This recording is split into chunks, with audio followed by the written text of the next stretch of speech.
Tonight we'll start all over, okay? I got a couple of dollars left, okay? Glad you do. I'm busted.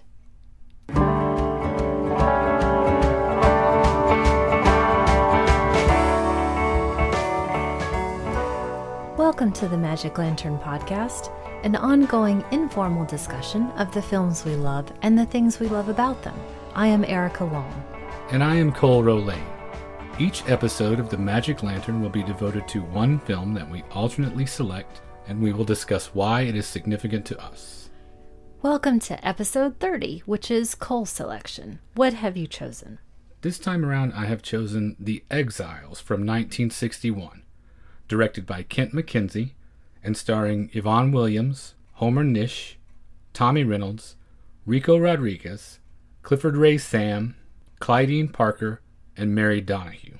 It covers about 12 hours in the lives of a group of young Native American friends who live in the Bunker Hill district of Los Angeles in 1958. I'm already feeling a little pressure about getting this episode really right because this is an extremely personal choice for me. Something that people might not know, my close friends know, and people that have known me for a while. I am a member of the Comanche Nation of Oklahoma. And because of that and other reasons, this film is an extremely important film to me and something that I really hope everyone goes out and makes an effort to see. And because of that, you feel a specific responsibility? I do. I want to make sure and do a really good job with this episode. And I would note, for our listeners, you're wearing your Apache Warrior shirt, not for nothing. It's the town I grew up in. This was completely an accidental sartorial decision, but yes, we'll get into a lot more about Oklahoma history, my personal history, Native American history in this episode because you can't really grasp how important this film is without knowing a lot of these things.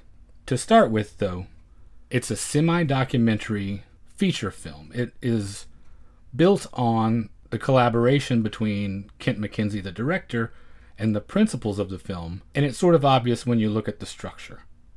Most of the audio is voiceover. Most of the audio is spoken and culled from a series of interviews that he did with the principals, from which he crafted the visuals, the narrative part of the feature. He kind of cobbled their stories together into this series of episodes that goes from dusk to dawn on an average Los Angeles weekend for these characters. And at the same time, it feels as though that semi-documentary aspect means that these characters can be representative of larger things that were happening to people of the time in their specific circumstance. Yes, specifically to natives, and something else I guess I should say, I am going to slip in between Native Americans, Native, Indian, all of these terms, because to be honest, that is how we refer to ourselves. We'll use a variety of those words at any given time.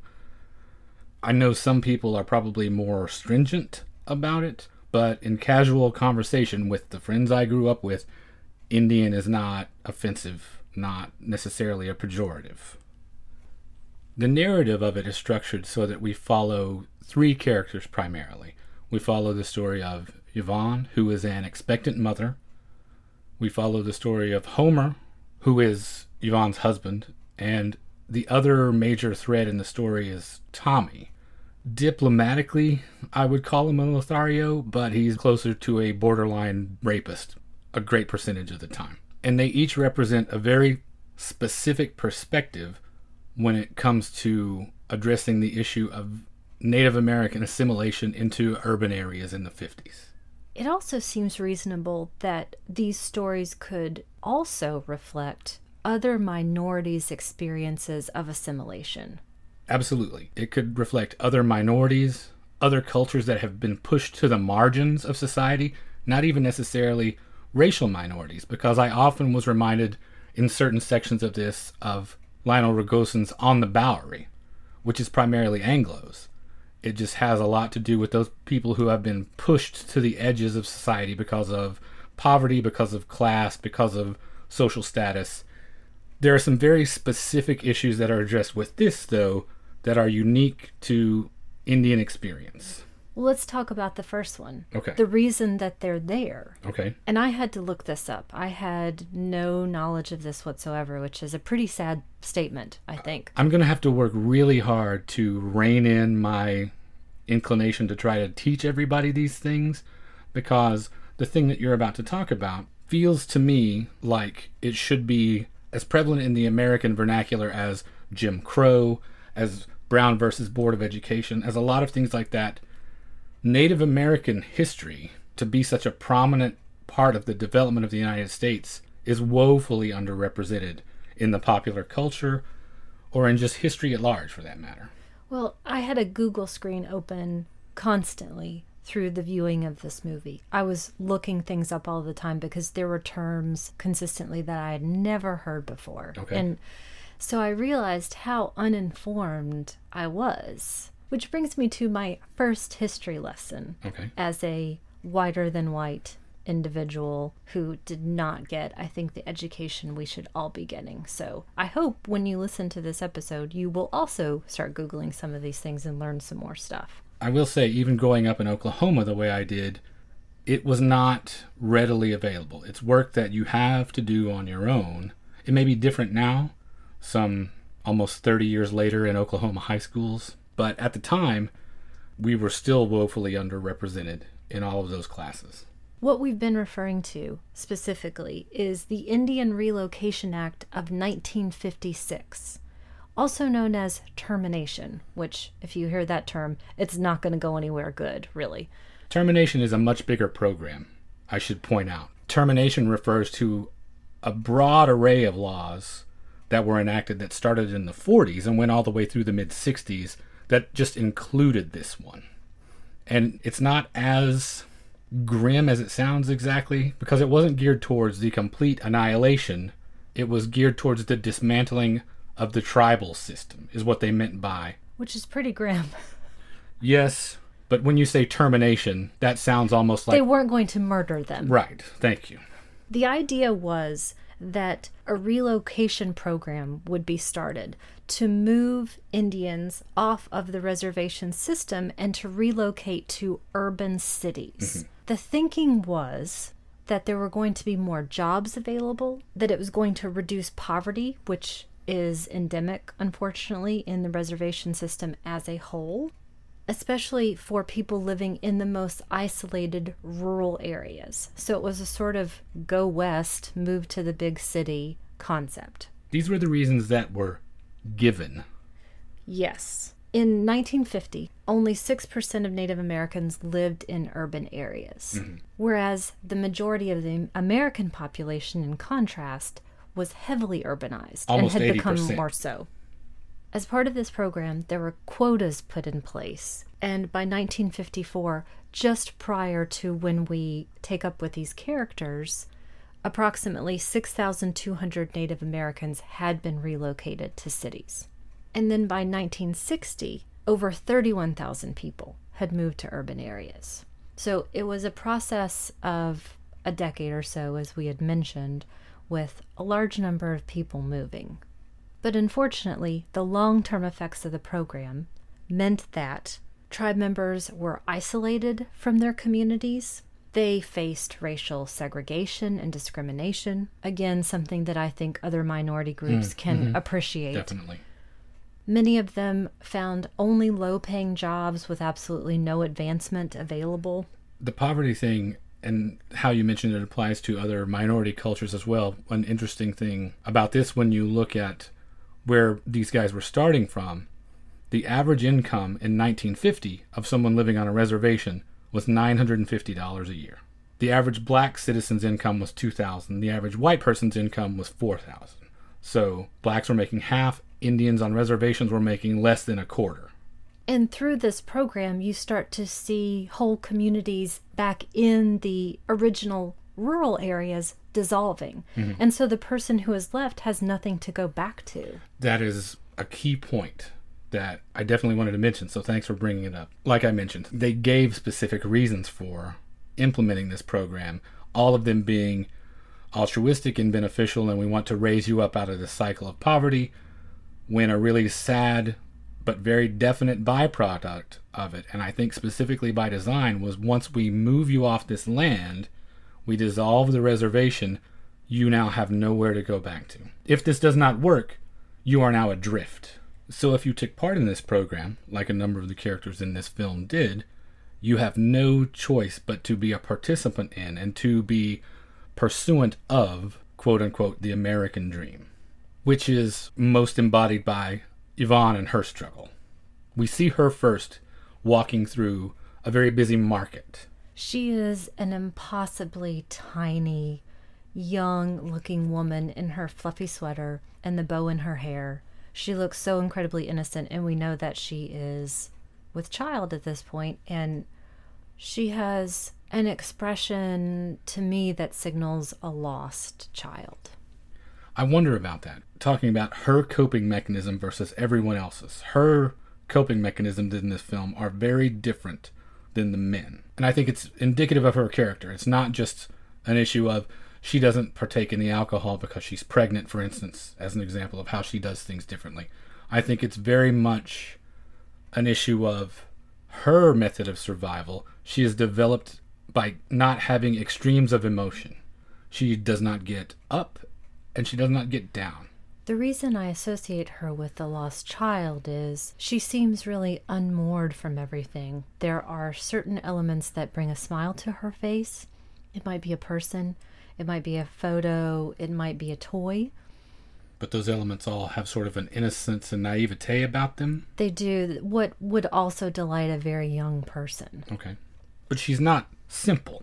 No, she's not ignorant. She's just very young. They all strike me as being very young people. Early 20s. Yes. So I think I have the same reaction to her as I would to any very young woman who is pregnant in a city that she doesn't know. Mm. And clearly also doesn't have much of a support system. Her aspirations certainly aren't simple. Like I said, she is probably, of all of the characters, the one who is most concerned with this notion of the American dream and assimilating and being a part of that society, and more importantly, her unborn child taking part in it. She specifically mentions in her voiceover, all of her dialogue is delivered in voiceover, and she specifically mentions she wants her child to speak English. She wants the child to have the things that she never had, which is the first instance I realized this is an immigrant story. Opportunities for education, very specifically. And how odd is it that that's what we have to call this? Can you imagine being a part of a culture who is indigenous, who was here before anyone else, and your story is an immigrant story? You are now having to navigate this completely unfamiliar territory in a country that you were the first inhabitants of. I can't actually. This is why, one reason, I feel like it's so important for people to see this and understand a lot of things about it and understand where it comes from and why you don't see these things represented. It's going to be intensely personal for me, and I may get emotional, and it's going to be one of the episodes that I'm going to have an incredibly hard time keeping under 2 hours because there is so much in it that I feel like people don't know that they need to know. Well, I agree with you and I disagree with you. Agreed, as I mentioned, that context is very important here and informs a lot of what we see, but at the same time, she doesn't strike me any differently than any other young woman who is a mother from a poor background who is looking for something greater than what she has. I think I say we, I've heard my grandparents say the same thing. Sure, okay, understandable. As a symbol, as a larger symbol for that, she definitely works. The thing that we just simply cannot remove from the conversation, we cannot divorce from the whole thing, is why they are exiles. It's inextricable. We can't talk about it as something that stands separate from that. Totally agreed with you. I think that the latter part of what I was saying maybe serves a purpose for folks who don't have that shared experience as a way in. Oh, okay. This is not so inaccessible that you have to know the history to be able to really feel something about what you're watching. True. Does that make sense? That makes perfect sense. Absolutely. Because I also was thinking the whole time, how does this experience correspond to, say, the Latino experience in Los Angeles in the 40s and 50s. It was probably almost identical. The only thing being that underlying thread of this was our home. We were the native population. And there is something about that unless you fully grasp it, you miss something about the movie. But you're right. You don't absolutely have to relate to it to understand the struggles of a marginalized culture in an urban area. And I think to be anything other than a tourist, which is what I felt like in the beginning, you really should begin to educate yourself with these gaps that you might have. And I think also it's very important to note that Kent McKenzie set out not to make what I saw described as the ash can documentary, which is finding people in low circumstances in poverty and almost sort of wallowing in those images of deprivation. And this was more about a realistic look at life. Yeah, definitely. He was not engaging in poverty tourism. It's one of those things where we look at it now and you might react really strongly to things as if this was made today. You can't do that. You have to think of it in the context of 1958 through 1961. Things were not the same. This existed in a time prior to pride movements, for instance, which we'll get into later. There's a section of the film later that specifically relates to social consciousness and the movements of the late 60s and the comparison of those things. I am sure people could get offended at the notion that Kent McKenzie, a white man, was telling this story. The thing about it is, there wasn't infrastructure or ways for natives to get access to the things that you needed to tell this story. Without his help in 1961, it probably could not have been done. So, he did the best thing he could do. He lived and learned about these characters and how they lived their day-to-day life and built their story the way they wanted from the things they told him about their day-to-day experience.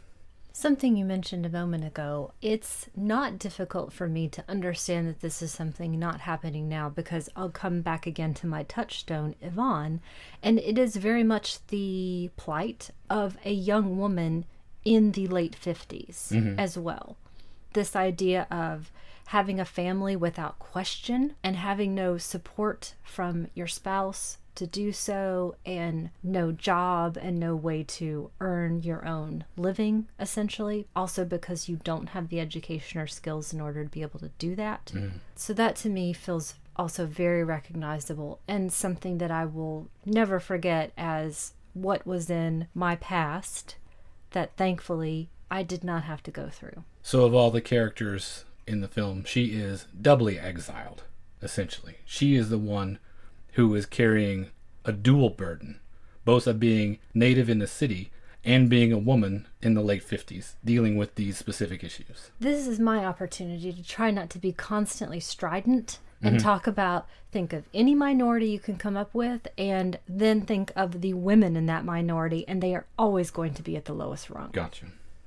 Well, we follow her as she leaves the market, and we return to the Bunker Hill tenement where she and her husband Homer live, and Homer is there, and he and his friends, they are assembling to get ready for a night on the town. She prepares dinner for everyone, footing the bill, it seems, for them and at least half a dozen of their other friends. And not a word is exchanged between the two of them. No one acknowledges her particularly.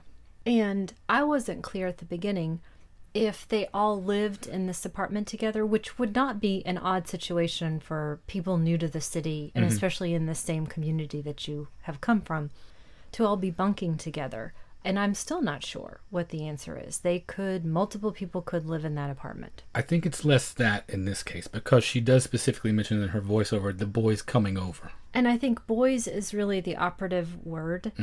They act like boys. Yeah, there's a bit of the late 50s delinquent in them and the musical accompaniment. When you listen to the soundtrack is bookended on either end by native songs. You've got the opening credit sequence, which is a series of still photographs of various scenes of warriors and teepees, and it has native song underneath that. And at the very end, that comes up again, but in between, the soundtrack is the Revels, this sort of late 50s rock and roll group you're hearing over the jukeboxes in bars and on car radios. And it starts in this section as they're all sitting around getting ready to go out. That's what they're listening to.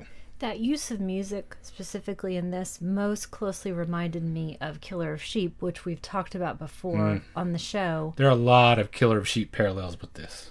The other big thing I want to talk about, which we had mentioned briefly earlier, is that it's a little disorienting at first because we realize that the dialogue between characters, not the voiceover, is clearly recorded afterwards. Oh, sure. So it sets up this idea for me that almost felt kind of like a dream.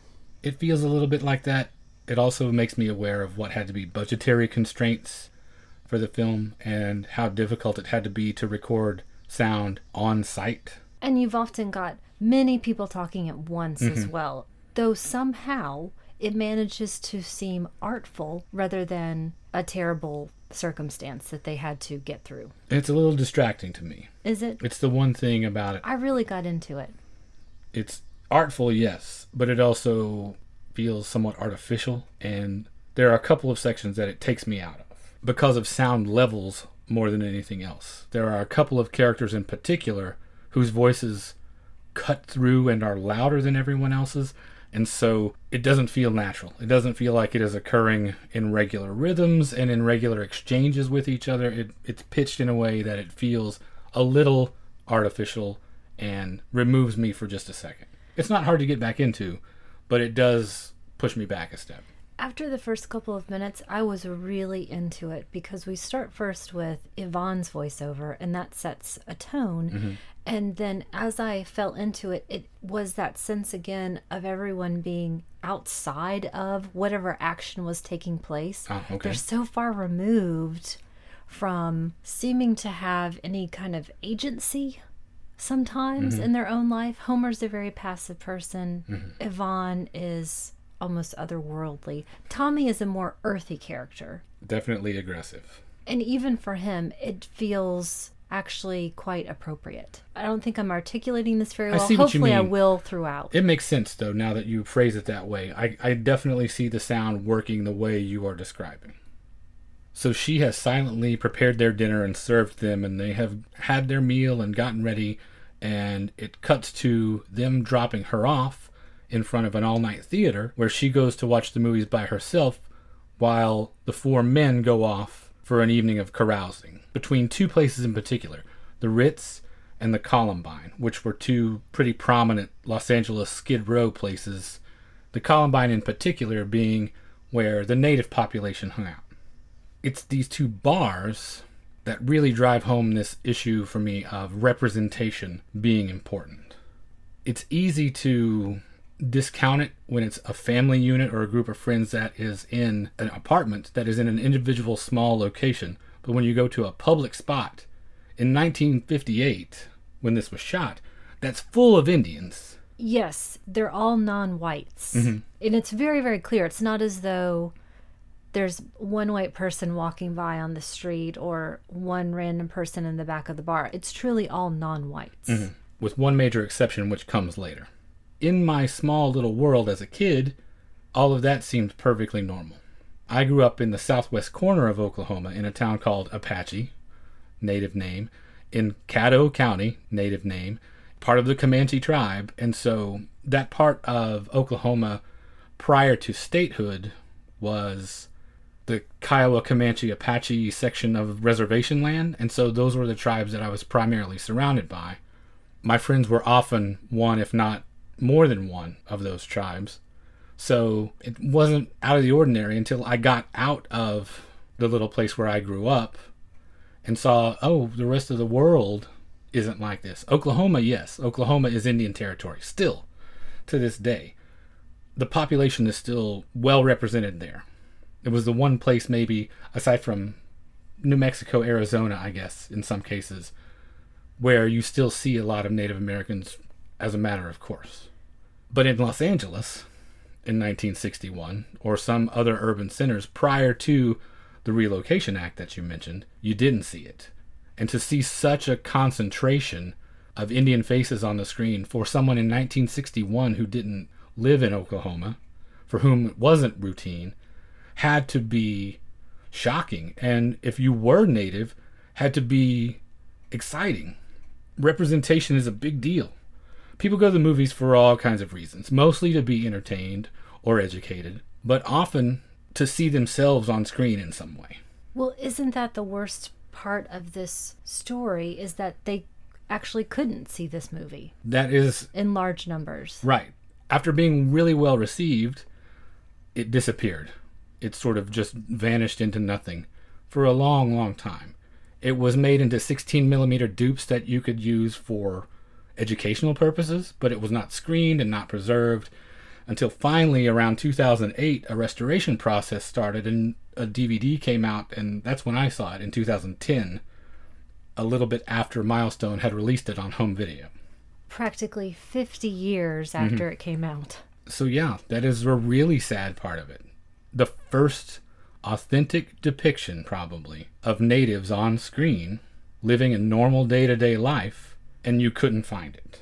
By the time I was old enough to start seeing movies and recognize those things, and people who looked like people I knew, other Indian faces on screen. I was born in 1970, so it was the mid to late 70s by the time I was cognizant of movies and that sort of thing. And by that time, we were into the period of revisionist westerns and all of those sorts of things. And Native actors were actually finally being played by Indians. Will Sampson in One Flew Over the Cuckoo's Nest, for instance.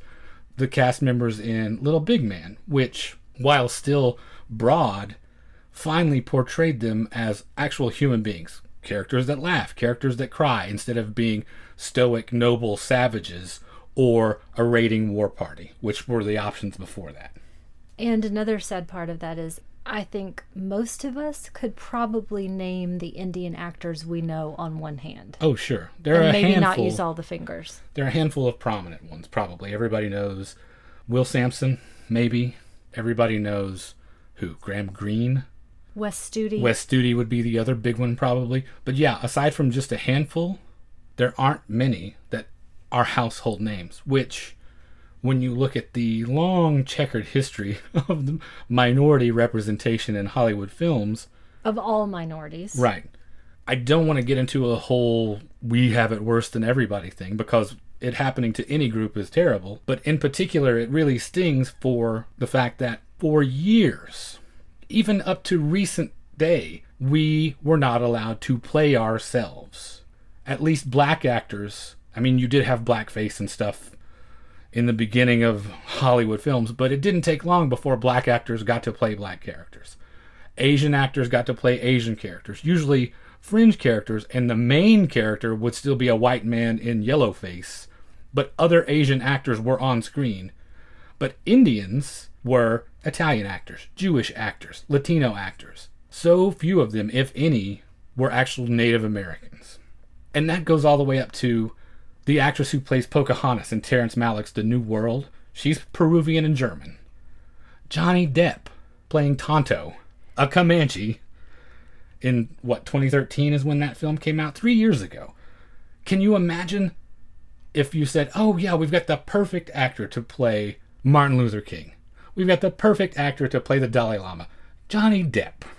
It doesn't occur to people what an absurd thing this is to keep putting non-native actors in native roles, and how insulting it is. One of the topics... I have to check my levels because I'm looking to see if I'm yelling, and I have to slow down. Okay, sorry. Go ahead. Again, one of these history lessons tangents that I went off on was history of representation in film, and there are really interesting sections on that. And yes, it goes on up until very, very recently, and I'm sure will continue on. Yeah. Who were our Indian acting icons up until recently? Burt Lancaster, great Indian. Audrey Hepburn, of all people. Iron Eyes Cody, that dude was Italian. I have what is possibly a tone-deaf question for you. Again, I'm whiter than white. It's British or Irish and British and some more British and possibly some Scottish. That's as white as it gets for me. Okay. Now, you, on the other hand, are actually blonde-haired and blue-eyed. Right. And yet you're a member of the Comanche Nation. Did that ever affect you growing up, or even now? When we talk about representation, what does that mean for you? Even now it does. Even now, in just choosing this for the podcast, I had to think a lot about it because it definitely has affected the way I've looked at things. You say you come at this as an outsider. I come at this as a half-breed. I'm inside and outside. But I am such that I never really fit on either side because of the way I look. I'm very fair, blonde-haired, blue-eyed, like you said, and was even more so as a kid. My hair was platinum when I was young, and I was very fair. And when we would go, for instance, to the Indian hospital, it was, what is this little white kid doing here? I don't talk about it a ton with a lot of people because there's this whole thing of every white girl in Oklahoma and Texas in this part of the country, somewhere along the line, their grandmother was a Cherokee princess. I watch lots of Finding Your Roots on PBS, and every single person thinks that they have Native American blood. Every single, They even did a special segment on it, a little brief thing of every person saying that. And so I don't want to be viewed with that skepticism, so I don't talk about it as much as I'd like to, probably, but it means a whole lot to me, specifically because of my grandmother. It comes down through my dad's side from her. She was born in 1918. She would have been of the age that could have taken part in this Relocation Act in 1956. She would have been 38, where these characters are early to mid-20s. She would have been a little older than them, but she certainly would have been within the group that would have been offered this and could have taken advantage of it. So it could have very directly affected my family in a huge way. There were people that lived in the town where she grew up and lived her whole life, essentially, that did take part in it, one of whom is now a very notable powwow announcer, but that went through a ton of difficulty when he first moved to Los Angeles, but he's still there. She didn't do it, but I'm sure she had friends that did. I'm sure she had people close to her that took up this offer and went there, and it was a real struggle for them. So, yeah, it means a whole lot. And the representation thing for me is a complicated issue because I have one foot on either side of that. But I think it also makes me particularly attuned to how important it is that both cultures understand each other, being kind of a bridge between the two. So I'm hypersensitive about it, probably internally. You don't see it manifest on the outside a ton. This may be the most you and I have ever even talked about it by the time we get to the end of this show. But yeah, I don't say a ton. I don't want to be that person that looks like, oh, sure, you are using this for some sort of credibility, although what does it get you?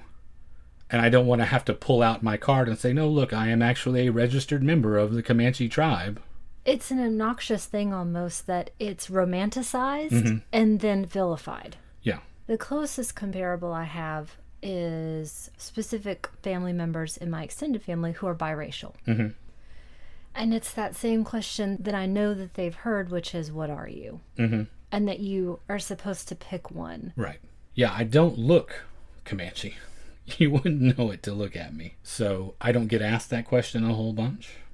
But I did encounter issues with it as a kid because I went to a really small country school and I lived in tribal housing from when I was 10 until I was 18 and moved out to go to college. But it's not the same type of tribal housing you think of when you think reservation. People have a very specific idea of what reservation living is, and in Oklahoma it is not like that. I grew up in a little small town, a population of about 1,500, and we lived in the country about 3 miles outside of town on a mile stretch that was Comanche land.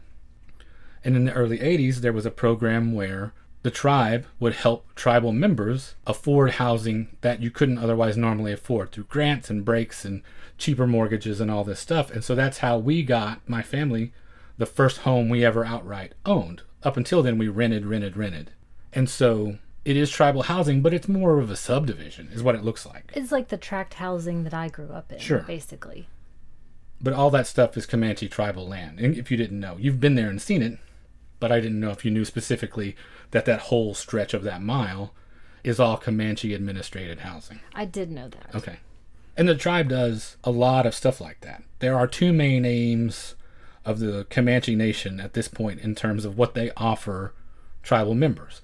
There's the arm that provides services of all sorts, career stuff, health stuff, housing, and then there is the arm that is devoted to preserving the culture. And there are about 16,000 tribal members right now, which shrinks every year. And that's all over the country. That is registered tribal members of the Comanche Nation everywhere. I think that bears repeating. 16,000. Yep. It's not a lot of people. Only 1% of whom speak the language still. Interestingly enough, my sister Haley is taking, as part of her degree program starting in January, taking part in that program, at the end of which she will be fluent in speaking and writing Comanche. And so she'll be one of that 1% that is perpetuating the culture, hopefully, because most of the speakers now are all elders, and they're not going to be around a long time. And elderly, specifically, right. Yeah. Yeah, so I'm extremely proud of her for doing that. It will be something that is extremely important, I think, and that she will be very glad that she did when she's done with it. I think this is the logical place to get back to the movie, and specifically Homer. Okay.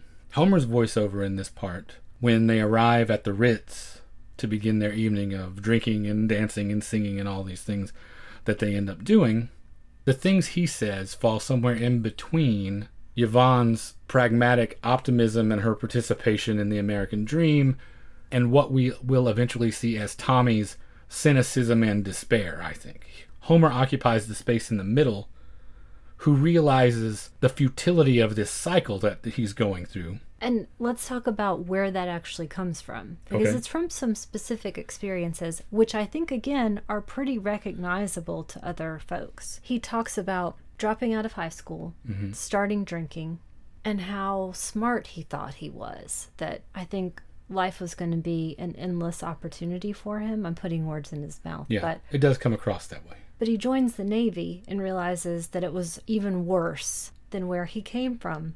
And he had, I think, some opportunities to, quote unquote, straighten out, but he didn't take them. And now it's just this endless cycle of the same conversations over and over again, and drinking and waking up and drinking and waking up. He exhibits a self-awareness that I don't ascribe to 80% of the rest of the people you see in this film. He knows the futility of this thing that he is engaging in, and yet somehow can't break free.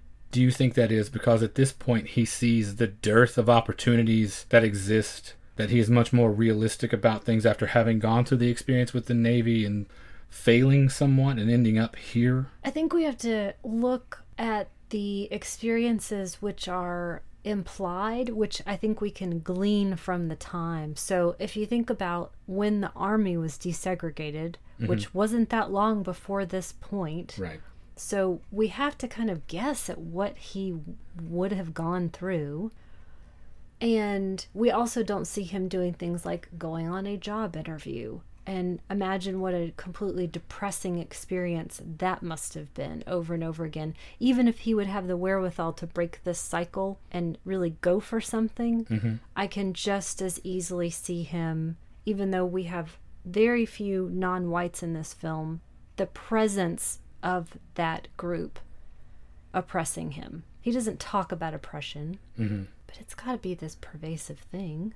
And in this specific sequence, when he is then reading a letter from home and goes into, not a flashback, but he's imagining a reverie of what I'm assuming his father and mother have written about, what their day is like. And we go to that specific scene, and you look at that landscape, and it offers no opportunity. So you've come from someplace with no specific opportunity, other than what's been going on for generation upon generation. But you've got people there that love you, and you have the support system that Yvonne doesn't have, for instance. You might not have opportunity, but you have comfort with family, and you do not have to suffer indignity after indignity, like you mentioned, that would be implied in the job search process, for instance, or trying to find an apartment. All of these things that you would run into because you are Indian in the urban area. It's not your place. The other place is at least home, and you would not suffer those things. It is, but I think again about that almost universal idea of having a dream of something else that is beyond this little tract of land that you grew up in. And that's for any of us, I think.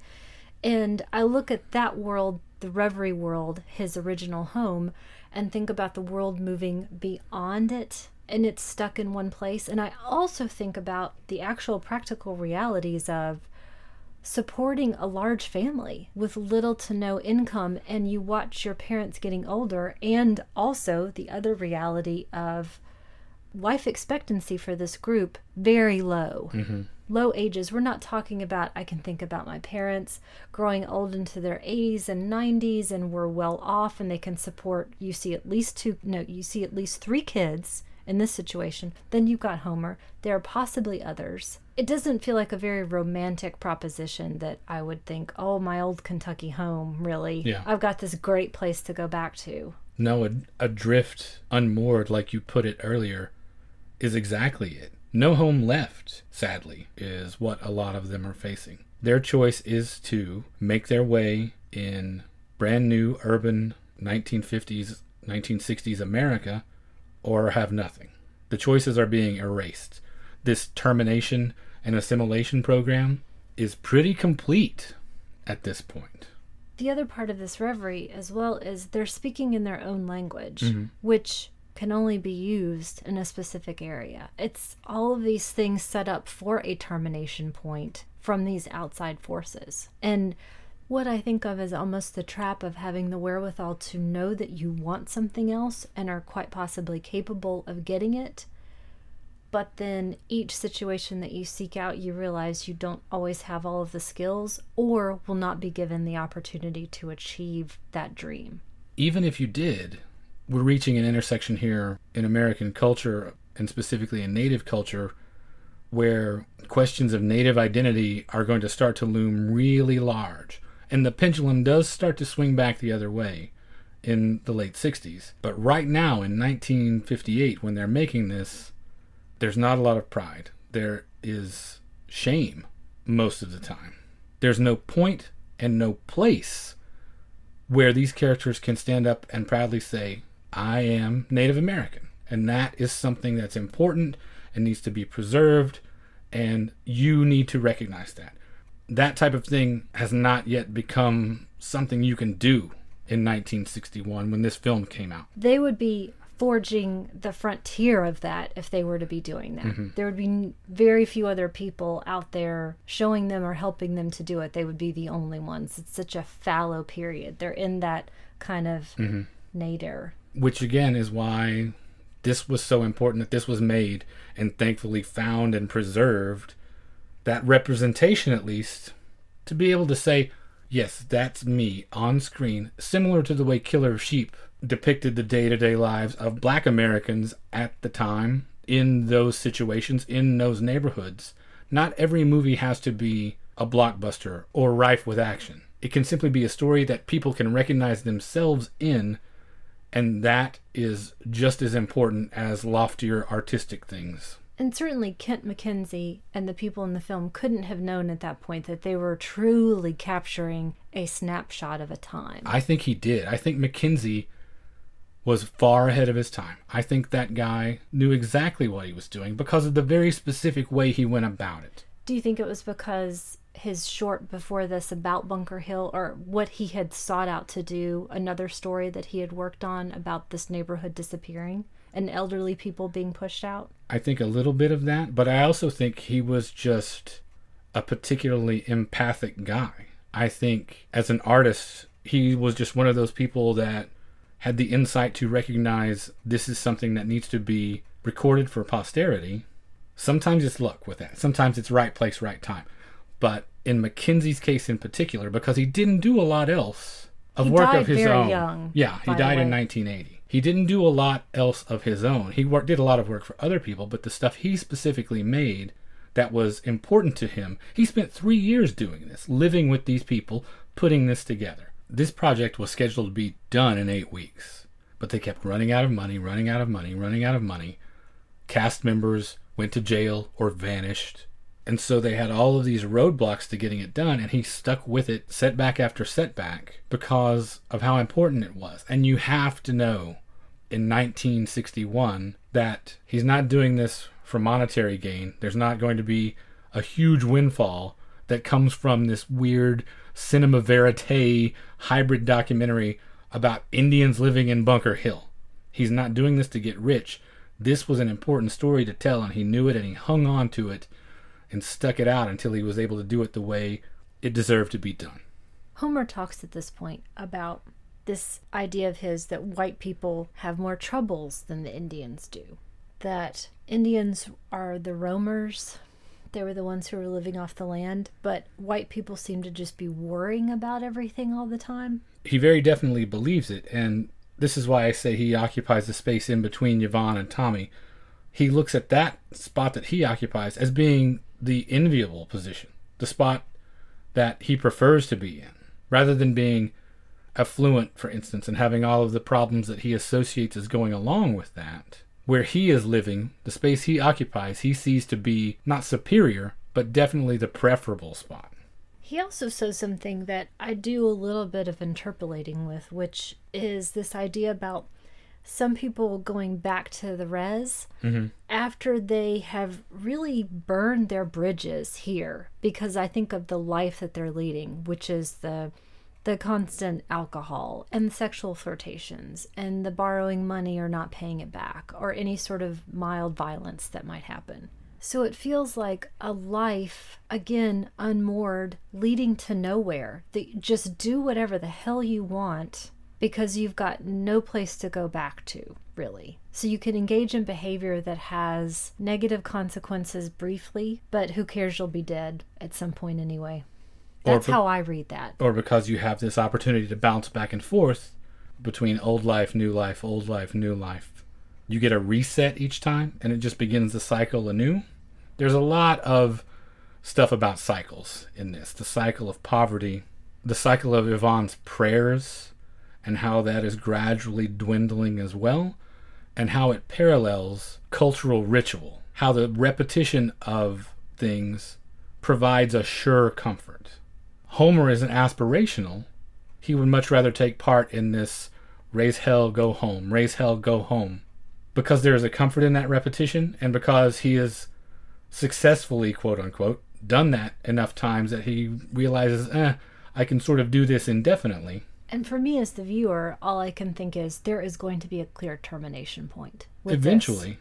But is his termination point similar to the termination point of Yvonne's spiritual life, where it just gradually winds down like a clock until you don't pray anymore the old way? You don't seek that sort of solace? He's not going to come to some definite stopping point.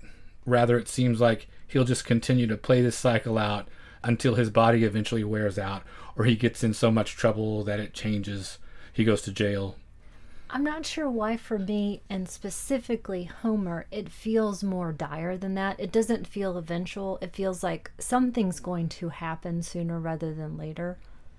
That he doesn't grow old gracefully. And this is, again, me most likely projecting my ideas onto him. He doesn't say that. He doesn't necessarily demonstrate that. He's not a crazy hothead. No, but he does say specific things that I think make sense, that lead you that way. I think you make a good point, because he does have that self-awareness that he is trapped in this, whereas the others don't demonstrate that. And he does specifically mention the futility of it, which I think, if you are aware of that, then that becomes frustration. He mentions in particular in one section that he'd just as soon get in a fight to have something to do. I don't see him as I see his father. I don't see him reaching the age that his father has. Okay. And that could be me not giving him enough credit. And I mean, we don't know, we don't see, we just have a very specific time in their life. Could be. He is a very different generation with very different aims. He took the opportunity to come to Los Angeles rather than stay in Arizona. I guess I think, again, really at heart, you can't drink that much forever. Some do and some don't live with it for that long. I have known a fair amount of old drunks. It was baffling to me how they lasted as long as they did. That's true. And I think we can all point to those people.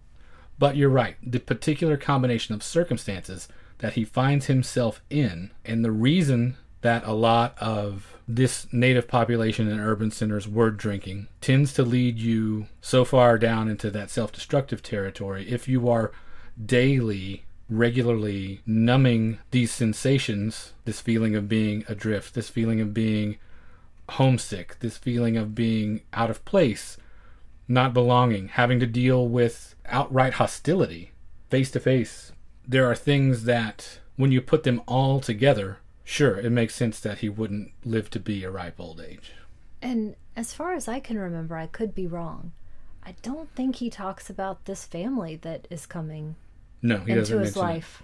So there's no talk of posterity. There's no, what I'm doing for my kids, making something better. It does feel live fast, die young for me. I think that naturally leads us to a discussion of our third person, which is Tommy. Mm-hmm. We're introduced to Tommy in the bar for the first time. That's where we meet him with a group of other friends that are all meeting up and making further plans as to what to do with the rest of their evening. And he's the person who is going to chat up every single woman, wherever he is. He's a good time Charlie. Smoothie is what I wrote. He fashions himself. Yes, I think that's more accurate. He fancies himself that, whereas he actually comes off like every single gesture is borderline sexual assault. And he is at the far end of the spectrum, I feel like, in terms of cynicism and nihilism and despair. He has looked their particular circumstance square in the eye and has determined none of this matters. Time is going to be time, and I can pass it just as well out of jail as in jail. Which he specifically talks about. This isn't just interpolation on our part. He mentions that he has been in jail.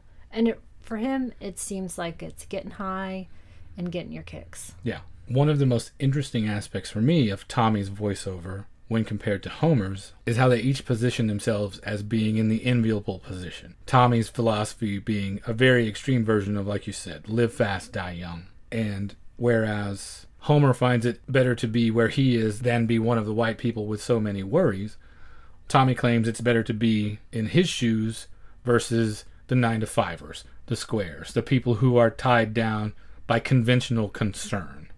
Homer's solution, it feels like, looks to the past. Simpler times, the old ways. There's a lot of that comes up in Homer's conversation and the stuff that was culled from his interviews. Even though he knows he cannot go back, he sees a certain appeal and even, in his case, romanticizes some of that, the old times. Tommy is only looking forward. There is no going back. When you listen to him talk, do you have any inclination that he would ever consider going back to the reservation? Definitely not. And when we talk about the extreme idea of the live fast and die young, for him, it just seems like live fast, live fast, live fast, I'm never going to die. Mm-hmm. I also don't know that he necessarily cares where he is. It all seems like the same thing. This being a better place because more women, more booze, more dancing, more clubs, more drugs. So it strikes you that to him, native identity is nothing that enters into his consciousness. He is not thinking about it. Only in as much as it gets him access to those things, he certainly doesn't celebrate it, right? No, he does play a little bit later. He does participate in that. Oh, in the drumming and the singing, yeah. But all throughout, he's the person most clearly enjoying the non-native things, which is the rock music and loving Fats Domino and all the music on the jukebox and the specific dance moves that he's got down. Those are more that kind of popular culture, really, from a broader sense. He's also the person that wears the most prep school clothes to me, even though that's not exactly what they are. He's got the sweater with the shirt on and the chinos. I don't know. Cliff's got that sweet jacket that he just made all those payments on. That's true. That's true. But it stands out. And Tommy looks like he could be going to beach blanket bingo. Oh, sure. Exactly. I see what you mean. So he is the most assimilated, it seems like? I would argue that, yes. I would argue in favor of that, excuse me. Tommy is still on his upbeat high at this point, and he's gotten a group of people together, and they're headed out to yet another location. And they stop at a gas station. This is where we have our actual first interaction with a white person, and that character is the gas station attendant. He actually speaks with Tommy's group. Tommy and the others, they're dancing in the lot, they're joking around, having a good time. And it's at this point when the gas station attendant is trying to get money to pay for the gas that a persistent idea that I had came a bit more into fruition, which was I was concerned that there was going to be some kind of violence brought from the outside white world. But that doesn't happen in this scene. In this scene, there is one instance where a couple of beat cops are arresting a guy. That's the only instance I can think of. But there's definitely no violence here, and the gas station attendant even calls one of the men sir. And this is when Tommy is talking about this idea of doing time. It's the same inside a jail or outside a jail. And they even leave one of their party behind at the gas station. There's just, again, no consequences to any of this stuff. It's the same thing that seems like it's going to play out night after night. Yeah, I can imagine this being a loop stuck in time and it occurring over and over and over again, or variations on it. I imagine they're every weekend, at least, if not weekday evenings also, taking place this way, having the same conversations like Homer mentions, and how futile it would feel, and how your only armor is to either develop a technique like Yvonne uses, where she's neither too up nor too down, and just pragmatically moves straight ahead, or in Tommy's instance, where nothing matters. I think again about this idea of burning bridges. At some point, he's going to go through all of these women. It's not an endless supply. He's going to burn all of these bridges there, which, then he'll be in jail for a while and come back out or not. But it's a pretty bleak existence to me. And here's where I think it ties in again to what you were saying about how any marginalized culture can relate to what's happening here.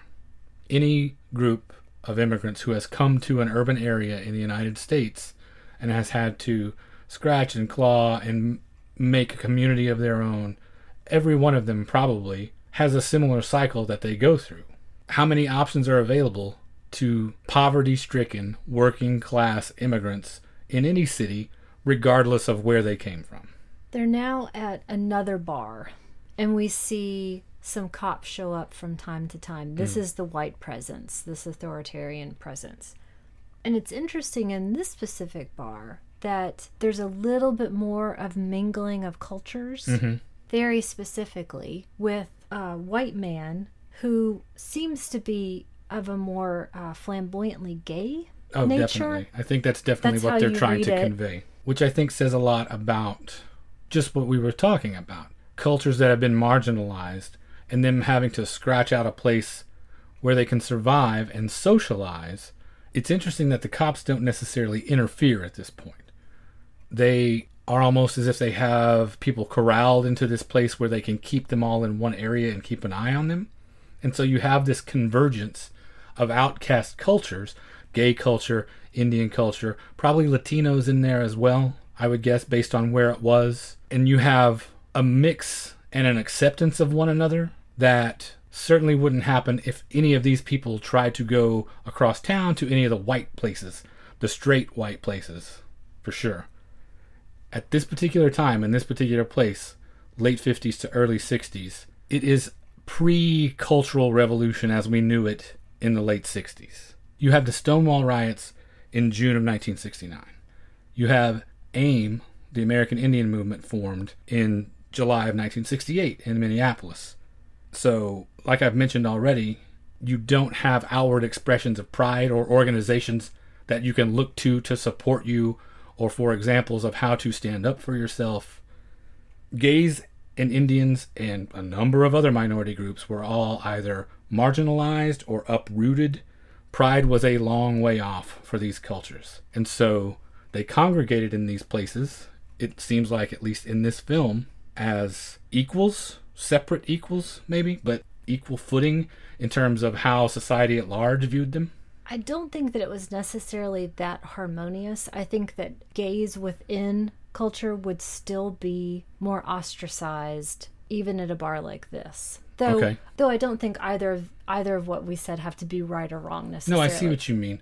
Much like the way, regardless of the minority group, the women are at the bottom of that ladder.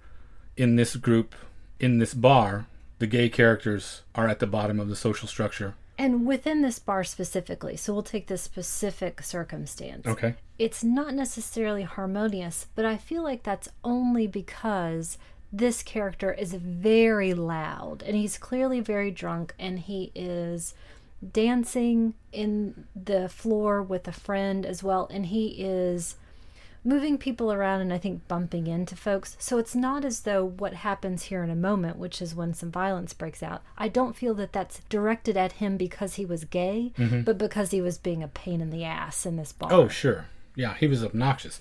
And the fight that takes place, he is not the object of that. But at the same time, I feel like specific directing choices focus on the fact that he does get up to dance with a male friend. We look at his feet. We see him mouthing things and leaning in to be physically affectionate with his friend as well. And that doesn't feel like a coincidence. No. And just as revolutionary in 1961, a thing to put on screen. You have a bar full of Indians, never seen it before. You have such an outward and obvious expression of a gay character enjoying himself and showing affection for another man. Can you think of anything else in 1961 that would have been that blatantly portrayed? No. And again, not the element that incites the violence specifically. It's more about the character. It was an interesting choice, I thought, to highlight his presence in the bar. What we don't see is this type of behavior or character from an Indian gay man. No. Homer is the catalyst of the violence. He finally gets his fight that was foreshadowed in his conversation earlier. So they take off before they could potentially get into trouble with the cops. And we cut to Yvonne, whose movie is now over, and she is walking home. We're sort of in the home stretch of everyone's evening. It feels like she's wandering, really. She's just looking at windows. Her voiceover in this point is about what she had aspired to have, which was getting married in a church. It's about 2 a.m. is the impression I get, because it sort of coincides with the bars closing down. It's very late to have been at the movies all night long, and it's even more incongruous to be window shopping. And to be a very young pregnant woman out on your own. She talks about this idea of having 2 girls and 2 boys, which all I can think of at this point was why? This idea of going with these ingrained, ridiculous, perfect family thoughts, and you've got nothing to support it. In fact, you've got less than nothing. Everything is working against you. And where does it come from? And is it mostly just for women, and especially of this period, to still think about this idea of fulfillment being around having children? And she mentions the idea of raising the baby that's coming herself, and if her husband is going to change once he sees the baby. My favorite character moment of hers in the whole thing is right here when, in response to her own question, she very stoically just says, I don't know, I'll have to wait and see. She does mention in particular, prior to that, how she always wanted to get away from her own people. She wanted to feel different, which seems to be in direct conflict with what you were just talking about. This notion of a large family and perpetuating that cycle. Or do you ascribe that more to womanhood here rather than the culture that she comes from? I think a little bit of both. And more than anything, I wonder, how could you possibly achieve that? Where are the tools for you to be able to be different? What would that even look like? Well, we have pointed out a couple of times that she is the one with aspirations. She is the ambitious one. And you have to have hope, because otherwise, why continue? Why go on? Why perpetuate this futile cycle that the others recognize? Is she just completely self-deluded, or do you think the power of her ambition is such that she will find a way to overcome the circumstances that she is in and at least, say, move up to lower middle class? That's the question that I wanted answered. I wanted to know what this dream was, and I guess essentially it's really just around home life. She's not saying, I want to go be an astronaut. She simply wants her kids, the 4 of them, to have more than she had. It's true, and it's easy for me at this point to look back and think that's just the perpetuation of that female cycle, really. That the aspiration, if you have it, still can't extend beyond the home life. Beyond wife and mother. Yes. Is her response in that way, though, not a direct reaction to moving away into the city? Is she not fighting against that loss of bond that she might be feeling? That all of the characters, it seems like, are feeling, that motivate their speeches, that they're all reacting to in different ways. Rather than her relying on the bond of her culture that came before, she is instead creating her own with her family. She creates this thing that she will be in control of, in as much as a woman could achieve in 1950, an expression of her autonomy to create a miniature culture out of her own home. Agreed. It's still no different than the sphere concept of the 1800s. Okay. That you control the home life, and that's the only thing you're allowed to control.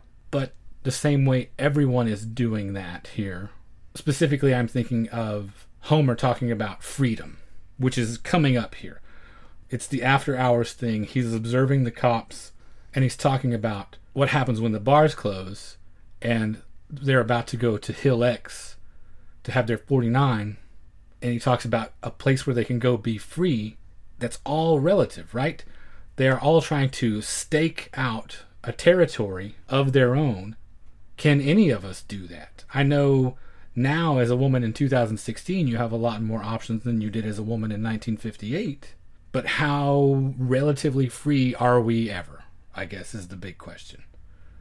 Are they not each in their own way trying to stake a claim for their own mental and emotional territory, at least where they feel like they are in charge? I don't disagree with you. It just makes me sad that that is the only way that she can be in charge, and that there's never any question of you don't have to have a kid. Gotcha. I declared early on that I was going to try not to be strident, Right. and that's an element of that is very depressing to me to this day and is hard to watch. Yeah. And context is very, very important, and it doesn't make it any less poignant 50 more years later. Actually 60, Yeah. right? Now that Yeah. yes. Almost. Okay, so it's after hours. Yvonne is wandering her way home gradually after the movies, and Homer and Tommy and all of his friends have gone up to Hill X in Chavez Ravine for their 49. I didn't know what a 49 was. I had to look it up. 49 is where shit gets real. In the movie and in life. And in real life. Think of it this way. Say the traditional powwow, that's the party. 49 is the after party. That's where you go to get your snag on. And what is a snag exactly? Snag is the equivalent, I guess, modern day vernacular would be hookup. Okay. If you are in Oklahoma and you hear that, know that that's what they mean. And 49 songs are definitely different from regular powwow songs, just so you know. I didn't know. Yeah, there's a distinct difference between the two. So this is a place for them to reconvene, like Homer said, to feel free, to be out from under the watchful eye of the white cops, to reclaim a little bit of their heritage. They're not in a public setting in a bar owned by someone else. They are in nature somewhat. They are singing and drumming. And for Tommy, he takes the opportunity to actually assault a woman. Yeah. And there's a moment early on at a different bar when a woman that we don't know and aren't introduced to is begging to get help and to get away from a man who's kind of wrestling with her in a bar booth. No one goes to her aid. Everyone watches this happen. And then when we're at the 49 and he's attacking this girl, he punches her, no one goes to help her. I told you shit gets real. And then some. Not to say that every 49 is rife with sexual abuse and men hitting women. That's not at all what I am trying to imply. But it is usually a much more out of control environment. That's just sort of the point of it. The thing I thought was interesting about this, that underlined more than any other part of the film, the cycle of repetition that takes place. Everyone, when they arrive at this location, greets each other like they haven't seen each other in years. And you know full well they did this last Saturday, and the Saturday before, and the Saturday before, and the Saturday before. And they talk about doing it again tomorrow night. I think it's really interesting as well that there are times when we cut away to the city lights below them, which seems so entirely separate, almost like as if Monument Valley was the backdrop that these modern Westerns would be played against. So unreal. It looks that unreal against what they are doing. It might as well be a million miles away. I think that's what contributes to my feeling that their congregation is artificial and more than a little sad, because they are struggling so mightily, it seems like, to hold on to this piece of their culture, this type of gathering. And yet, when I watch Tommy doing it, he seems like a fraud. Because like you mentioned, he is so assimilated. Mode of dress, his day-to-day concerns. I don't feel he's fully invested in this thing. I don't feel like he gives a damn whether or not tribal customs are carried on. He doesn't care about anything. And Homer doesn't look like much makes him happy, really, No, these days. Not even the lack of highs and lows that we talked about with Yvonne. It's just that there's no happiness inside of him. Very passive, like you said. But regardless of the fact that neither one of them is that invested in it, see you next weekend. And so day breaks, and everyone starts to make their way home, and we arrive at the final scene of the movie, where they get back to their Bunker Hill apartment, and they are drunkenly staggering down the alley back towards home, Tommy with his arms around a girl on each side, Homer wrapped in his blanket, separated from the group like he often is. Frequently, Homer takes the opportunity to remove himself and just observe. He did that in the bar. He did that at 49. He's doing that now. And Yvonne is waking up and looking out the window because she hears them from where she spent the night. After the movies, she eventually went to her friend Marilyn's house, who was the only nurturing element in her entire world, it feels like. I think there's a dichotomy with the women in the film. So the ones who are married and either have children or don't have children are all completely separate. They're either there taking care of the home or with each other building their own small community. And the women we see out at the bars and at the 49, those are the single women. And Yvonne has taken refuge with her friend. She does this because her friend's boyfriend also will stay out for long periods of time. So they have each other. So her day starts with her waking up and seeing them coming home from the end of their evening as they are walking toward the apartment, and she spies them through the window and just regards them with that same stoic demeanor that she has with everything. She's not perplexed or disturbed, or at least it doesn't show openly on her face. Nor is she glad to see that they're home safe or Homer's back. She doesn't rush out to greet him, for instance. It's just another day. Another day in the cycle starting all over again. Did you see anything else in her reaction? No, I think, though, what I was talking about earlier, the childlike aspect of her, because she's sleeping in the same bed with her friend, and it really looks like she's just tucked up in her little cocoon, and she just seems so impossibly young to be doing this thing. And essentially, the dawn breaking again is the end of the film, but as you mentioned, just another day. We can imagine this repeating itself again and again. Sure, the DVD would actually be perfect if somehow it was programmed so that right here it went exactly back to the beginning of the movie. And now that we're at the end, and you've seen this now a few times, has the viewing changed for you at all?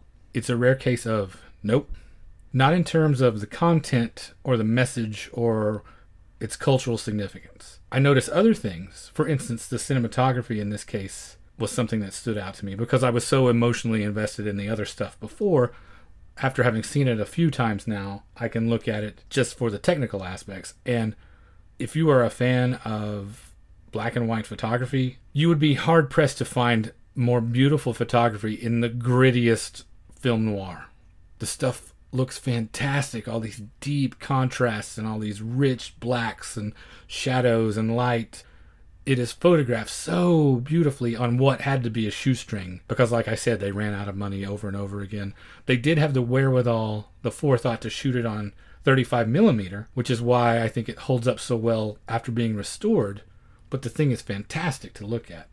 As far as what the film says, both within the film and about our culture at large, that has not changed. It couldn't, because from the very first time I saw it, I recognized how important it was to me and how important I wish it was to other people, and it couldn't get higher. It started at the top of that for me, and so there's nowhere for that to move up. It still remains that important. I'd like to make another pitch for going out and understanding the context of this. It was a pretty devastating experience for me. Again, Yvonne being my touchstone, and reading that the child that she was carrying ended up dying very young. Of diabetes. Yes. And I think again about termination and all its variations. Usually this is the part of the podcast where we talk about why we chose it, but obviously that's been peppered all throughout. But there are a few things that I want to expand upon. Most of that going back to my grandmother being my touchstone, like I mentioned. And the place that it occupies within the culture. To do a thought experiment to help people understand what these characters might be going through. I know it's probably impossible to fathom being the custodians of this land for so long and then not being anymore. And what a short time, relatively, that took place in. So I want you to think about, for instance, your great-grandmother. Did you have at any point in your life, was your great-grandmother or great-grandfather still alive? My great-grandmother was, very briefly, one of my first memories was going to her funeral. Okay. So I was very young when she died, and that was it. I was lucky enough, my great-grandfather and great-grandmother lived right down the street from me until I was 10 and moved into tribal housing. This is my mom's side of the family. So I got to see my great-grandfather and great-grandmother every day for years and years. And so if there are listeners out there that had a similar experience, they might be able to relate to some of these things. Okay, so phase one of this thought experiment is picturing your great-grandmother or great-grandfather, this great-grandparent whose stories you have access to. Okay? Keep that in your mind as a listener, or you in particular. Now, the characters in this film, who are my grandmother's age, if they are doing the same thing, if they are thinking back to the stories their great-grandparents told them, their great-grandparents, if they were the ages of the characters, had they had ready access to a newspaper, could have literally read the account of Geronimo's capture. When I think about my grandmother being in the circumstances that this film portrays, because she could have easily been one of these characters, and the relative experience of her, when I imagine my great-grandparents and what I know from them, she could have, or any of the characters in this film could have, an experience where their great-grandmother told them about, yes, I read, I knew, or if you lived in the area where I lived in, lived through it. You could have seen it. Geronimo, the Apache chief, was actually captured and held and died in Fort Sill, Oklahoma, which is 20 miles south of where I grew up, which is where both of my parents worked for decades, at Fort Sill itself. They both worked for the government there. And so as a kid, I saw Geronimo's cell. I saw his gravesite. When you try to picture being where these characters are, and your own family's history stretching back not even that far, less than 100 years, to a time when you were the lords of the southern plains, and you are now a worthless cog in this urban environment. The lowest of the lowest rung. It's so hard to fathom, and so hurtful. So that's why these stories being told is so important. That's why representation is so important. That is why something as simple as us getting to portray ourselves is so important. When this took place, when this movie was made, we were at the tail end of 20 years or so of very specific legislation aimed at dismantling all tribal life. That pendulum started to swing back the other way, like I mentioned, at the end of the 60s, when AIM started, when there was this movement toward self-determination and the reestablishment of tribal governments. And actual pride in ourselves was something that we could latch onto and use as motivation for this reclamation. And so we find ourselves almost 60 years later with these questions of identity being even more difficult to answer than they ever were. Even with the swing back towards self-determination and the strides that have been made coming back from the termination policies, where do you draw the line in terms of preserving your native culture? Does that mean something as radical as you want your own land which you completely govern?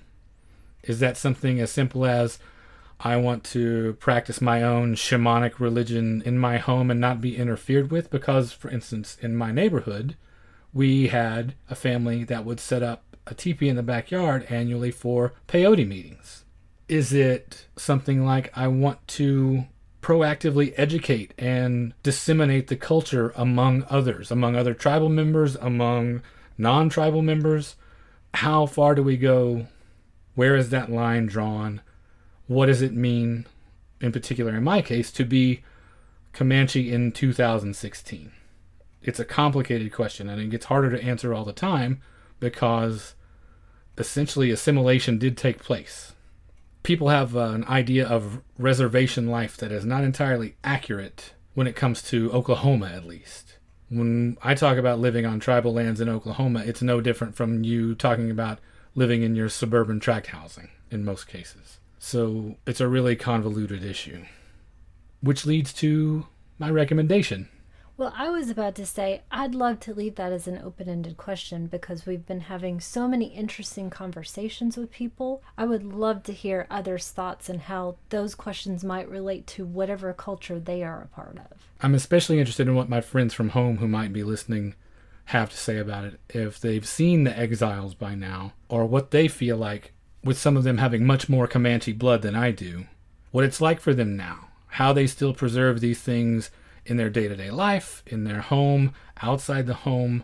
What extent do they go to make sure that that continues to live on? I've got friends who actually work for the tribal government. My dad worked for the Comanche tribe for a while as well, so we're closer to it than a lot of people. But I'm curious now that everybody is more spread out and off living their lives in other places, how it still resonates in their day-to-day life. I think that that's actually a natural segue to my recommendation. These questions of continuing identity and assimilation and choices available to you. I'm going to come back again to my touchstone of Yvonne, and she inspired this recommendation, which is Maria Full of Grace from 2004, which, if you haven't seen it, is the story of a pregnant Colombian teenager who becomes a drug mule to make some desperately needed money for her family. Yeah, I have seen it. I really like it. Directed and written by Joshua Marston and starring Catalina Sandino Moreno. Why I came to this. I think it's probably obvious at this point, thinking about an impossibly young girl making a decision, which is a terrible decision, I think, for your circumstances, but you might feel prescribed by. And in her instance, getting pregnant, we mentioned she was a teenager.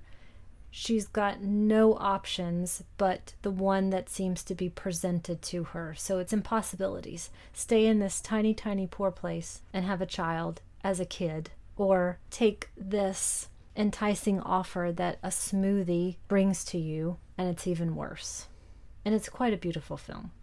And how about your recommendation? My recommendation falls on that axis of questions about Native identity. And my recommendation is Smoke Signals from 1998.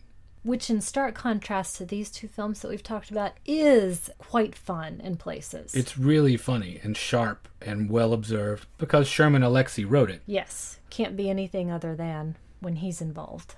Directed by Chris Iyer, written by Sherman Alexie, and acted and produced by an entirely Native cast and crew. It stars Adam Beach, Evan Adams, and Tantu Cardinal, and it's a road picture that is about resolving long-standing family issues, a struggle with your own Native identity. And the thing I like about it most, and the reason I recommend it, is because it is one of the most honest and accurate depictions of Natives as whole, real people. They're not symbols, they're not ciphers, they're not stand-ins or representations of a larger idea. They are actually fully fleshed out human beings. It's sweet and sharp and funny and tough and tender. It's really moving. I really love it, and I hope everybody watches it. And I think when you talk about these larger themes that it goes over, it still manages to never get in its own way. Yeah. Which Otherwise, it could have become sort of a message picture, Sure. for lack of a better term, and it never does. Now, Sherman Alexie is so deft at that he can deal with all of these things without becoming ponderous. So read his books as well. The guy is incredibly talented. And if you want to know what it's like to be a native in the 21st century, you won't get a better depiction of it than the things he writes. We managed to do it once again. 2 great recommendations. Maria Full of Grace and Smoke Signals. And that brings us to the end of another episode. If you would like to get in touch with us to talk to us about any of the ideas or questions that we raised in the show, you can email us at magiclanternpodcast@gmail.com. We are on Facebook and Instagram. Just search for our names in either of those places. We are on Twitter at lantern_cast. And I just wanted to take a second and thank everyone who either shared links to the show or were talking about us with other people who gave us feedback since last time. Mike Scharf, one of our Korean friends, Twitter user Fast Furious, the guys at Fuds on Film, Aaron and James at the Unabashedly Obsessed podcast. They recently did an episode about 80s movies, but in the middle of that got so sidetracked by talking about our Rebecca episode that I feel like we owe them 10 minutes of their podcast back. So thanks to them for mentioning us there. Tim Lego, as usual. And thanks to Leon Huxtable of the Yeah G'day podcast for inspiring this choice, actually. This came about after we had a conversation regarding Indigenous peoples in Australia after we posted our Van Diemen's Land episode. We are also on iTunes and Stitcher Radio if you would like to track us down that way. I want to take a minute and say extra special thanks to Lucy Huber, Daniel Fern, Tommy Smurl, and iTunes user Anon34254 for leaving a whole bevy of glowing reviews for us this time. So thanks for the support, Lucy, Daniel, and Tommy. You guys are awesome. If you would like to be equally awesome and leave us a rating or review, or even just subscribe to the show, you can do the same via iTunes or Stitcher, and we are also on Google Play for you Android users. And finally, if you would like to check out all of our previous episodes, including supplemental material, you can find those at the website magiclanternpodcast.com.